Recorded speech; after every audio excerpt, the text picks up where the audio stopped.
अस्सलाम वालेकुम दोस्तों, मैं हूं खालिद रज़ा और आप देख रहे हैं रज़ा इलेक्ट्रॉनिक्स यूट्यूब चैनल। कई दोस्तों से ये शिकायत सुनने को मिलती है कि उनके घर का जो डीसी मोटर है वो लोड ज़्यादा ले रहा है, एम्पेयर ज़्यादा लेता है, जिसकी वजह से बैटरी जल्दी डिस्चार्ज हो जाती है। दोस्तों, सबसे पहली बात ये है कि ये जो आप डीसी मोटर देख रहे हैं इसे निशान मोटर कहा जाता है। एक के पंप पे या सवा के पंप पे इस तरह का बड़ी मोटर लगाना चाहिए, और अगर आपके पास आधी का पंप है तो उसमें जो है आप इससे छोटी मोटर लगा सकते हैं। इस मोटर पे मैं काफ़ी सारी वीडियोस बना चुका हूँ कि मोटर जो है इसी शेप का ही आपने लेना है, किसी दूसरे टाइप का मोटर नहीं लेना है। इस तरह की मोटर अगर आपके पास है और वो एम्पेयर ज़्यादा ले रही है तो आप उसके एम्पेयर को बेल्ट की एडजस्टमेंट करके कम कर सकते हैं। इस मोटर के एम्पेयर जो है तकरीबन 17-18 के करीब है, और इसके बाद मैं बेल्ट को सेट करूँगा, उसके बाद देखेंगे आपके इस मोटर के एम्पेयर जो है वो काफ़ी हद तक कम हो जाएगी।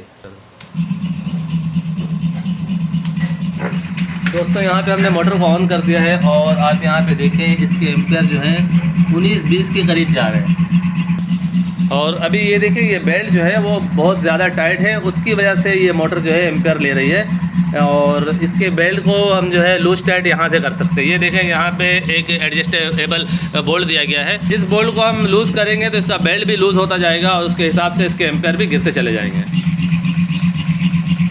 ये देखें ये इस वक्त जो है ये मोटर 18-19 एम्पेयर ले रही है और यहाँ से हम बेल्ट को लूज़ करने जा रहे हैं।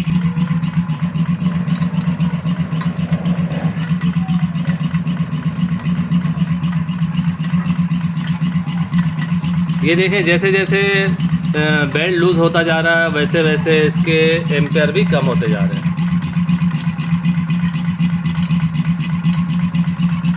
और देखें इसमें मोटर के चलने में कोई फ़र्क नहीं नज़र आ रहा है। जिस तरह की स्पीड में मोटर पहले चल रही थी उसी तरह की ही स्पीड में ये मोटर चल रही है।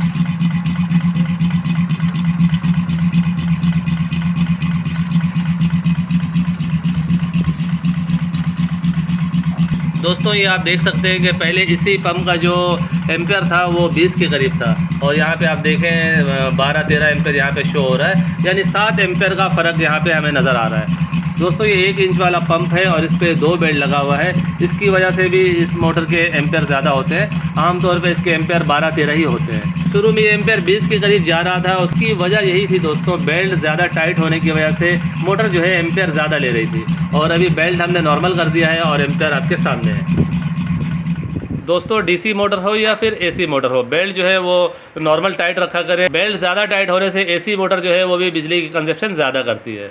लोड ज़्यादा लेने के अलावा मोटर के अंदर भी कई तरह का फॉल्ट आते हैं, जैसा कि इसका बेरिंग टूट जाता है, शाफ्ट घिस जाती है, वाइंडिंग जो है उस पर ज़ोर पड़ता है, वाइंडिंग जो है वो जलने का खतरा होता है। तो बेल्ट को हमेशा नॉर्मल टाइट किया करें। ज़्यादा टाइट करने की सूरत में कई तरह के इश्यूज़ होते हैं। एसी मोटर में तो लोगों को पता नहीं चलता है, वो तो सिर्फ बिल ज़्यादा आती है, लेकिन जब हम डीसी मोटर चला रहे होते हैं उस सूरत में अगर बेल्ट ज़्यादा टाइट हो तो बैटरी का बैकअप नहीं होता है, यानी मोटर 2 घंटे चलने बजाय 1 घंटे में बैटरी लो हो जाती है, जिसकी वजह से लोग फिर शिकायत करते हैं कि ये जो है मोटर लोड ज़्यादा ले रही है। तो जब भी डीसी मोटर लोड ज़्यादा ले तो सबसे पहले उसकी बेल्ट की सेटिंग को चेक करें कि बेल्ट ज़्यादा टाइट तो नहीं है। दोस्तों, ये एक छोटी सी इन्फॉर्मेशन थी जो कि मैंने आप दोस्तों से शेयर की। उम्मीद करता हूँ इस वीडियो के ज़रिए आपके नॉलेज में कुछ ना कुछ इजाफा हुआ होगा। वीडियो अच्छी लगी हो तो इसे लाइक कर दीजिएगा, दोस्तों को भी शेयर कीजिएगा। चैनल में नए हैं तो चैनल को सब्सक्राइब करके बेल आइकन भी प्रेस कर दीजिएगा। अपना और अपने प्यारों का बहुत सा ख्याल रखिएगा, मुझे भी अपनी दुआ में याद रखिएगा। मिलते हैं नेक्स्ट वीडियो में, तब तक के लिए अल्लाह हाफिज़।